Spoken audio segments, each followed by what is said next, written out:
Rome could move grain across an empire. Ming China fed millions by canal, and Spain's silver fleets fueled global wars. Then they could not.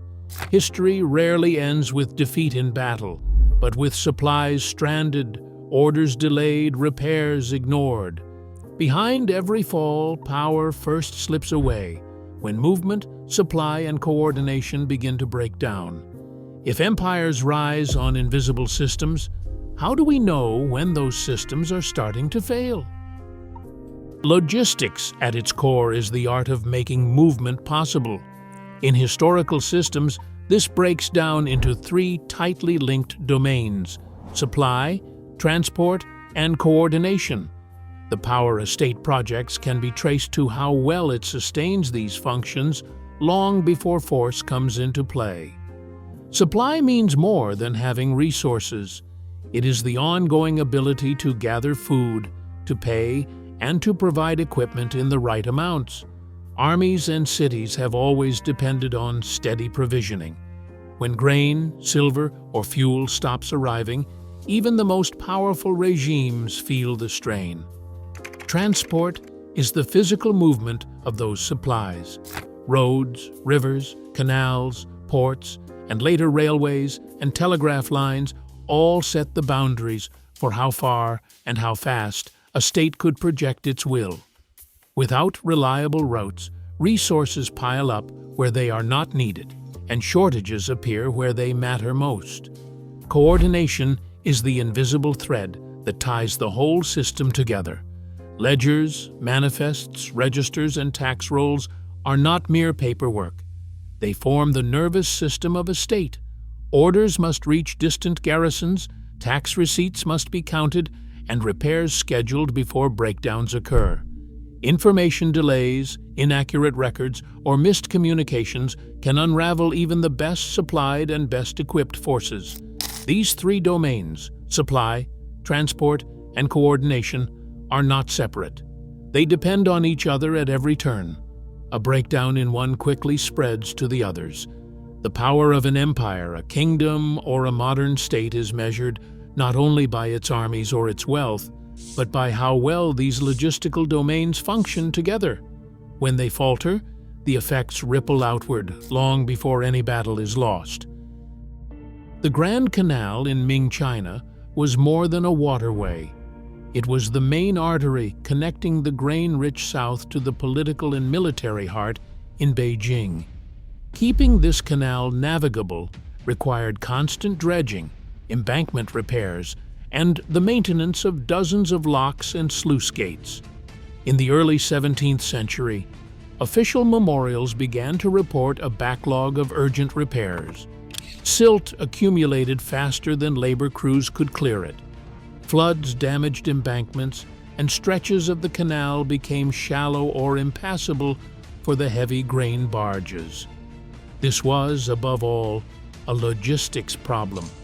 Petitions from local magistrates and canal supervisors, preserved in the Ming Shilu and regional gazetteers, described the growing gap between what was needed and what could be funded. Repair budgets rose steadily, but the actual work often lagged behind. Corvée laborers sometimes deserted or worked only enough to avoid punishment. Funds earmarked for repairs were diverted to military campaigns or lost to corruption, leaving critical stretches vulnerable. These records show an administration under strain. By the 1620s and the 1630s, reports from the Directorate of River Works recorded longer transit times and higher losses of grain in transit. Delayed shipments forced northern garrisons and the capital to rely on emergency overland deliveries, which were slower and more expensive. Each year of deferred maintenance made the next round of repairs costlier, and the risk of a major breach or closure grew. The administrative machinery, petitions, ledgers, and repair logs captured the hidden friction as the canal's reliability slipped. What first appeared as a technical backlog in the archives translated over time into real limits on what the Ming state could move, supply, and control. In the 1st century of the Roman Empire, the grain fleet from Alexandria to Rome was the city's lifeline. Each year, hundreds of ships crossed the Mediterranean carrying Egyptian harvests to the port of Portus. Inscriptions at Portus and Ostia list the officials and shipping corporations responsible for these deliveries, and cargo manifests and tax rolls from Egypt trace the movement of grain from Nile villages to the imperial warehouses known as Horea. The Annona, Rome's state grain supply system, coordinated this flow. Its ledgers recorded quotas, arrears, and emergency requisitions, all managed by the Praefectus Annonae. When storms delayed the fleet or political unrest in Egypt interrupted shipments, the city's reserves dwindled quickly. Ancient authors describe years when bread queues lengthened and unrest threatened public order. Emperors like Claudius responded by expanding storage facilities and dredging harbors at Portus, yet the basic vulnerability remained.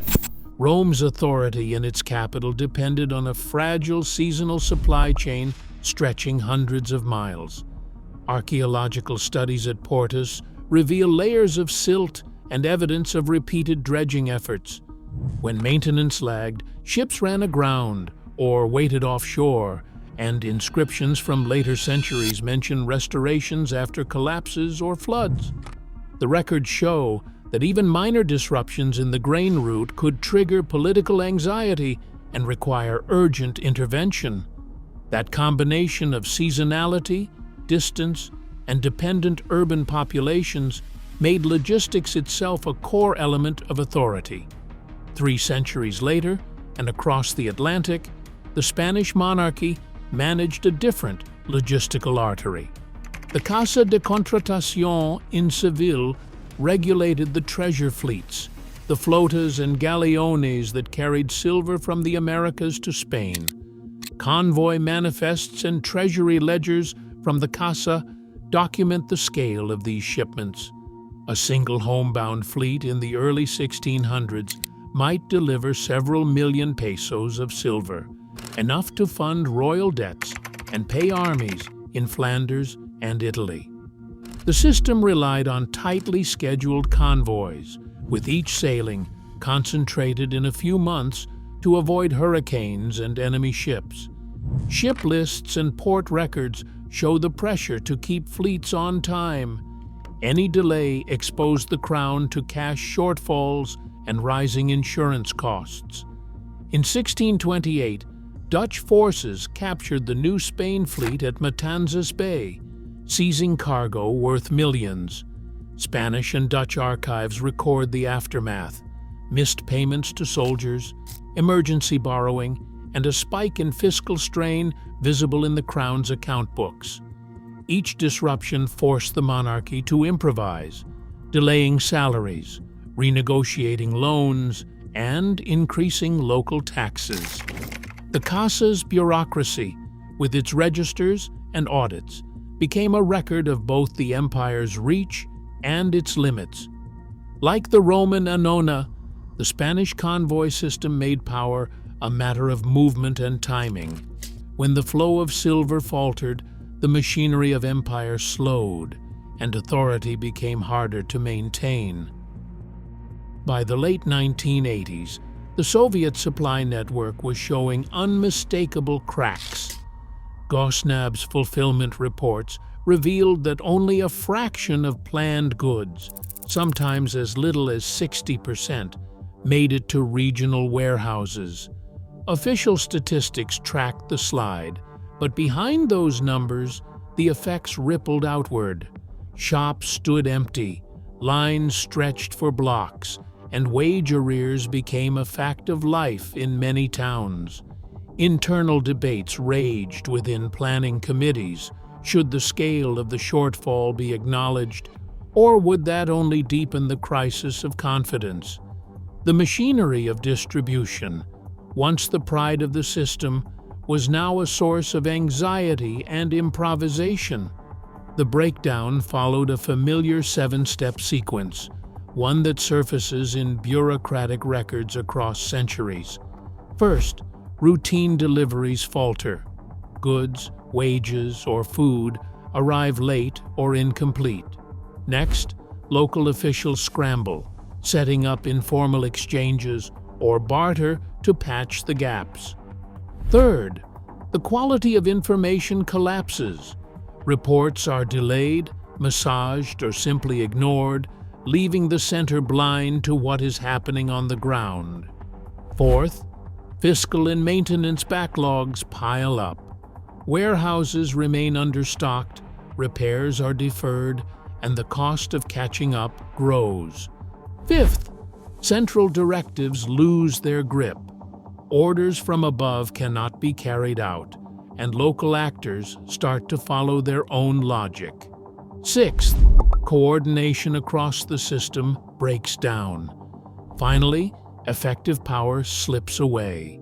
The center can no longer guarantee supplies, pay, or even basic order, and authority fragments.